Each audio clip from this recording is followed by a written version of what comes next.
Maqsad, harakat, natija albatta Progress bilan!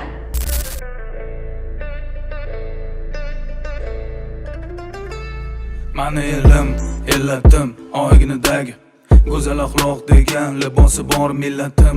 Qo'lini ko'ksiga doim bosgan o'zbekim. Mani elim, g'ururim, jonim fido. Xo'sh, assalomu alaykum. Sizning qizingiz Guldana ona tili adabiyot shudan sertifikat olibdi B+. Shu haqida o'z fikringiz qanday bo'ldi? Tayyorlanish, intellektual progress bizga ishonib topshirib qo'yish shular jarayonida aytib bersangiz. Avvalambor assalomu alaykum.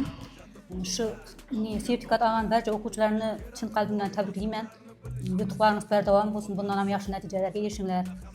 Mening qizim To'xtab Po'latova Guldana shu Progress School'ning 2-filialida o'quvchisi, shu yerga maktabini o'tirib qo'ygan.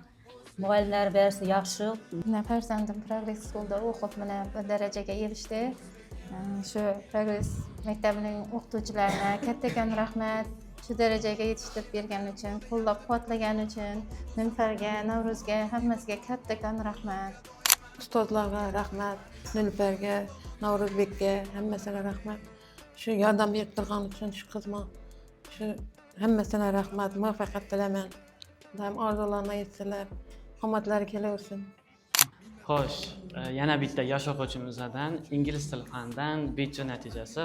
Mana hurmatli Progress jamoasi, mana bugun bolalarimizning, farzandlarimizning shunday yutuq kunlarini yig'ilishib degan ekanmiz. Shu fursatdan foydalanib men bu Progress jamoasini, o'qituvchilarini hammasini, avvalambor Navruzga kattakon rahmat, hamda Progress jamoasining o'qituvchilarining hammasina rahmat aytib qolaman.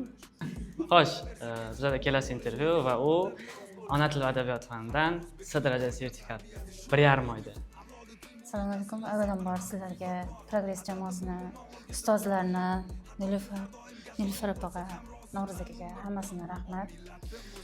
Shu darajada o'zlari qattiq tirishib netdilar. Bizlar ham shu 1,5 oyda oladi deb o'ylamadik. Prosta Navruz aka aytganday sinovnisini topshirib ko'rdik bizlar ham. Bilimi qanday ekan deb tekshirib ko'rdik. Lekin o'zining harakati, ustozlarning mehnati birgalikda ishlashgan holda shunday natija chiqdi.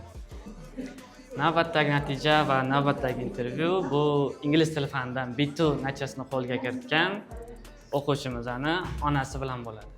Avvalambor shu Progress jamoasini o'zimni taqdirlarimni bitiraman. Qolaversa ustozi Navruzbekka ishlarini omad tilayman. Shu darajaga yetishidan sababchi o'zining tirishqoqligi. Doim hamma bolalarimizga o'qib o'tirgan nasib etgay.